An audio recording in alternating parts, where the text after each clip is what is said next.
My name is Chris, and welcome to the Camper Dan Files.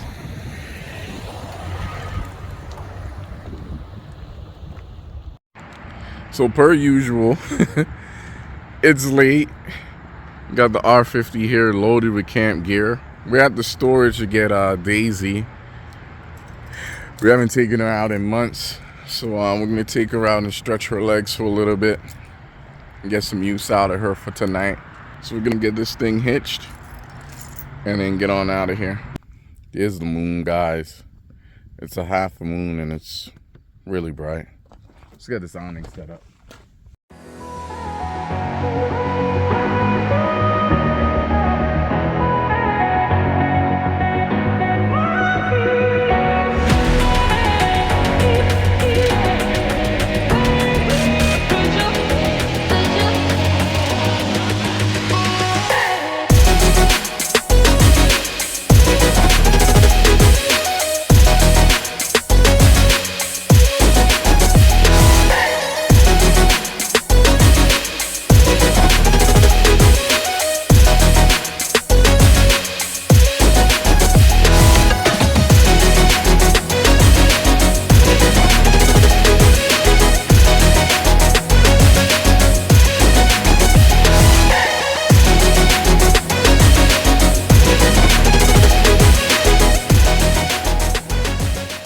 So the awning is set now. From here, we're just gonna go ahead and connect the power source so we can get some light illuminating under there.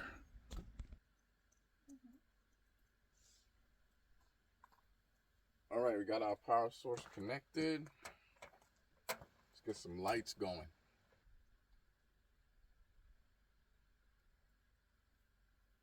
Not bad.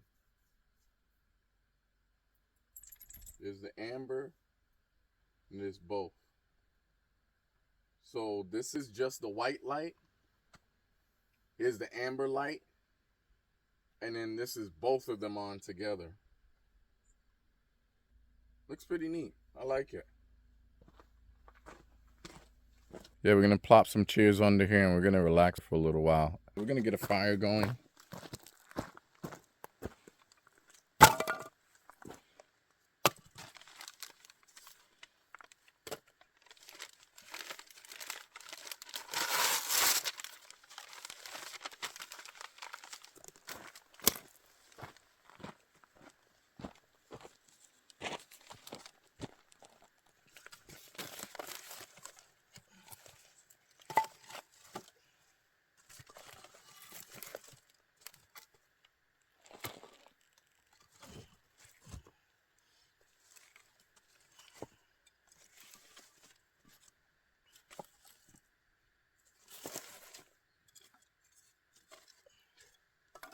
Feeling lucky? Check out my wife's lighter. I'm going to start our fire with this guy.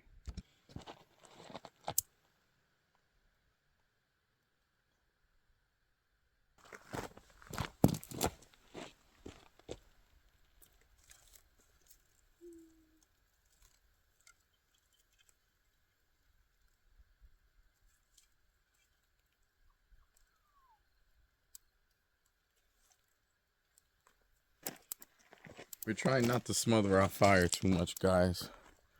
But I think we got her. Yeah, I think it's safe to say that we were able to start the fire with our poker chip lighter. So right now I'm just idling Camper Dan for a little bit. Not trying to kill my battery. But I do have jumper cables just in case anything happens. And I can always jump myself off of the battery off the tongue of the trailer there. Oh yeah, this fire is going proper now, guys. I mean, just check this thing out.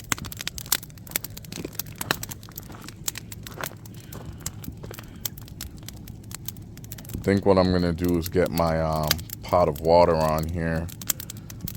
Well, 2 pots of water actually, because I'm gonna make some yellow rice and I'm also gonna make some broccoli with steak.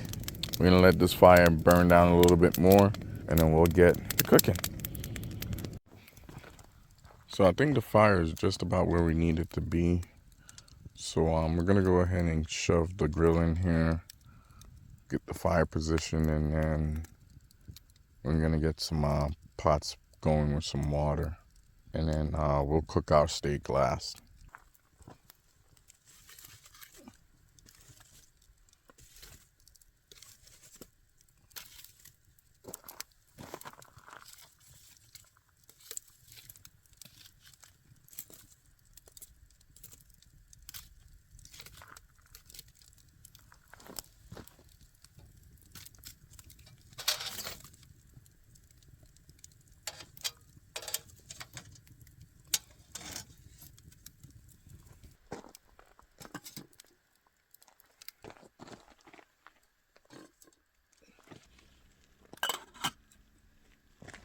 Alright, so our water has finally come to a boil.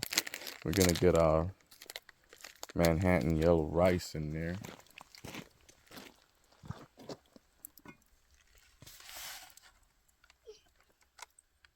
In a moment, we'll stick some butter in that guy. So our rice is just about finished. We're gonna go ahead and pull that guy before it burns.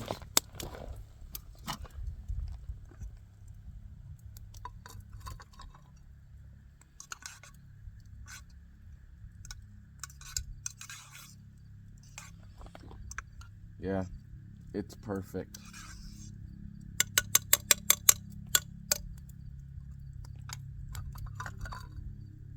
So we're gonna let this guy set up here.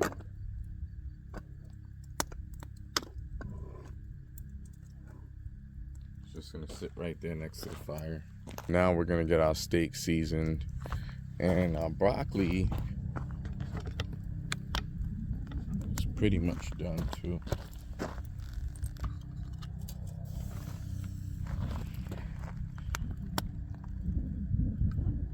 That's cooked already. So we're gonna go ahead and get our steak on now. Here's our steak, guys. Nothing extravagant. This cut is about a pound or so. I'm gonna get some seasoning on that guy here in a second. So here's my favorite seasoning, guys. We're gonna go ahead and get some of this on here. And we're gonna pull our broccoli.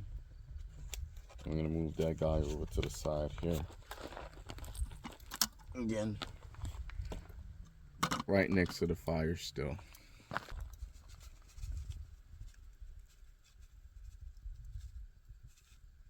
So what I'm gonna do is take my utensil here, in this case a fork, and I'm gonna rub that seasoning into our steak.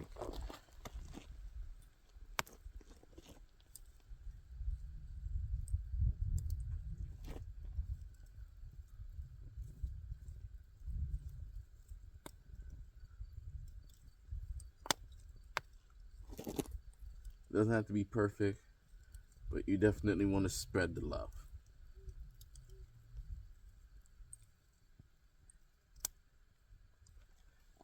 So we'll let that guy go for about 8 minutes, and then we'll come back and we'll flip it and get the other side seasoned.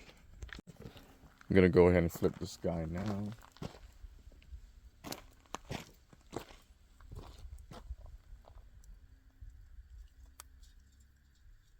We're just gonna let this guy cook at its own pace.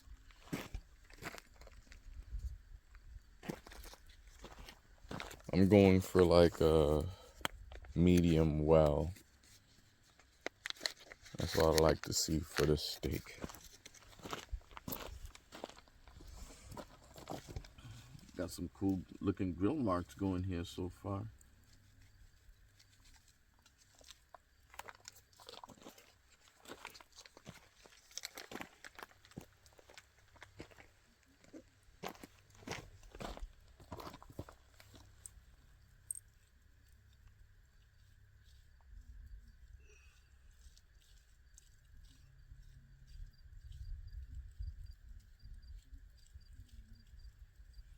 Yeah.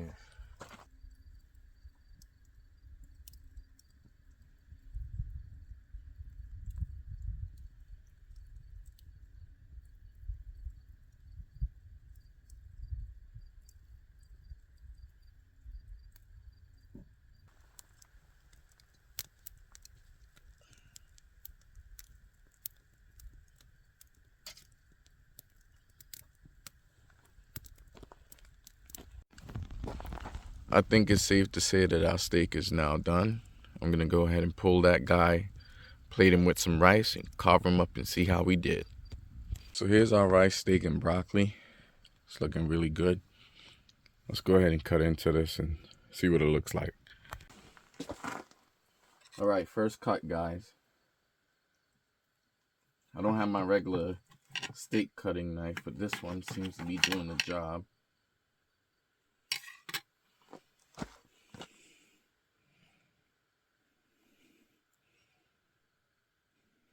Yeah, I think we got the desired effect. Let's give it a taste test. Oh yeah.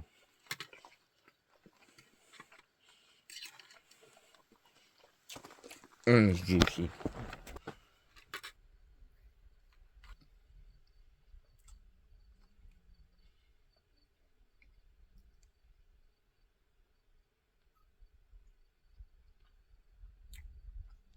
Steak is really good.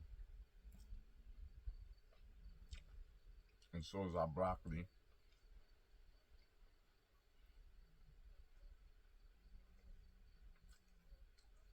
Our rice is nice and fluffy. Check out the moon, guys. It's a half a moon. My camera's not doing it any justice. It's just above the horizon there in the distance.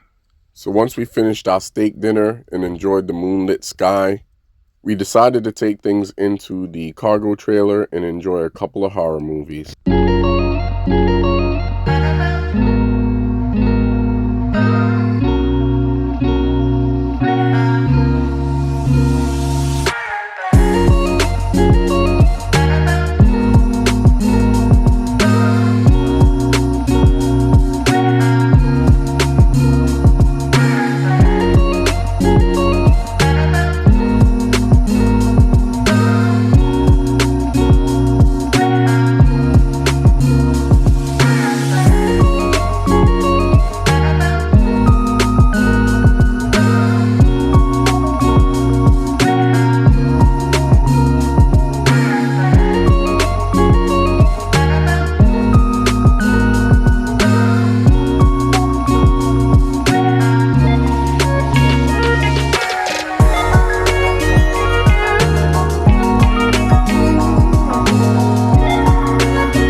morning, guys. As you can see, I have the awning set up now. Again, not too bad of a solo setup for this thing. The first time around, it is going to be kind of tricky, especially if you've never set one of these up before. So definitely take your time. If you notice, what I do is the two bars there that support the sides of the awning, I get those out from the actual awning bracket first, and I push them out just a little bit, not all the way out. You want to keep them in, pointed in a little, so that way as you're unraveling the awning, you can take some of that weight off of your arms, you know, save your strength a little bit. And then when you get to the ends, you want to get these two poles down, either one, but more importantly, get the legs locked on each one. Because what will happen is, if you don't lock the legs, they'll come down, and unfortunately they'll come right out because they don't stay attached. They'll slide right out, and then you'll have a hard time fighting to get it back in, especially if you're doing this by yourself, solo. If you have help, it'll be okay. You know, you just get your helper to just hold it, pick it up, tighten it up, whatever. Once you get that done, then you want to go ahead and take both of these bars here, and you want to lock them into the end cap of the awning. So the idea is to push the poles out to maximum length to get the awning as taut as possible, and then you want to rotate clockwise to get it locked. That will tighten it up. There's two cams, one on either side, and the same for these legs inside of the actual poles, and those cams will lock things in. Once you have that done, there's two strings, one on either bottom of the pole there. Again, the bottom of these stand poles have spikes in them, kind of, so that helps to grab the ground and to sturdy things up. And then you have two pieces of string there, peg those down, and then you get your guy lines and further peg things down to support the awning. So that way, if a breeze happens to kick up, you don't have to worry about this thing taking flight. You know, I've read horror stories where people have had these things fly upward, break the poles and everything, and even worse, damage their rig. So don't be that guy. Definitely peg everything down. Not saying that it's foolproof and it still can't happen, because if you get a high enough wind gust through here, I'm sure it could rip some things apart or just bend the poles in general. But use discretion. If you're faced with more than a 10 to 15 mile an hour wind, personally, I wouldn't suggest using it. But like this morning, we did have a little bit of a wind rolling through the area, but it was mild, and the wind has since moved out. So right now you notice that it's not moving hardly, nothing's really happening. You get the occasional wind rolling through this way, but all in all, it works, and it works well. Another side note, if you can, when you set your rig up and your awning in general, try and have your rig taking the brunt of the sunlight. So for instance, the sun is moving from east to west behind my rig. So the idea is to be in the shade and out of the sun. So if you can have the rig take up most of that contact with the sun, then the awning is going to work great for you. But if it's a situation where you're going to be having the awning on the side of the vehicle where the sun is actually shining from, like the south face here, you're going to have a problem. It's not going to work well for you. In fact, you're going to be in the sun. You might as well not even bother. So that is something that you want to consider. But for those instances, like you guys seen in one of my previous videos where we were at the lake, when I set this awning up, we were actually facing south into the sun. So what I did to kind of offset things was that I lowered the front of the awning. You can pitch it and have it lower, so that way you don't have the sun penetrating you directly. Another thing that I've seen people do, and I'm thinking about doing the same thing, is getting a side panel. Some people have even gone as far as getting an awning moved, which I've thought about doing that too. I'm gonna finish my coffee, and then we're gonna get breakfast started, and we're just gonna enjoy the rest of our day. Thank you guys again for sticking around.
So our eggs have officially been hard boiled, and now my wife is working on frying up some sausage for us. Nice.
Check out our lizard friend here. Look at this guy. He's here for the ants. He has a stub tail. There it is, see it? Oh, he has spines! Wow! Yeah, he's built for out here, this lizard. He's special. Where you going, buddy? I'm trying to keep up with him. Yeah, look at this impressive specimen, guys. Look at this guy. Trying to keep my camera steady. He's a cool looking lizard.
So we went ahead and packed everything up, guys.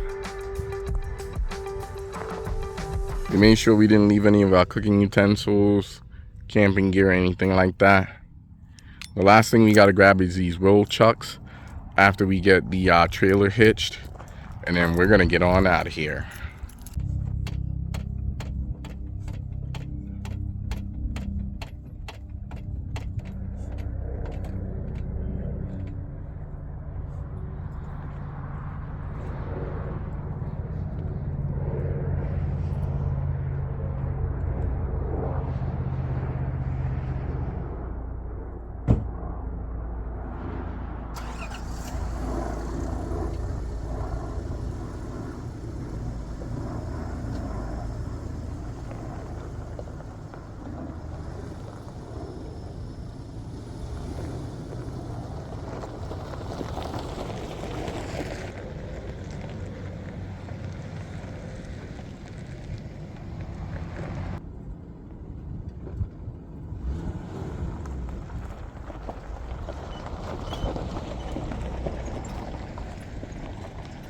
Thanks again for stopping by the Camper Dan Files. My name is Chris.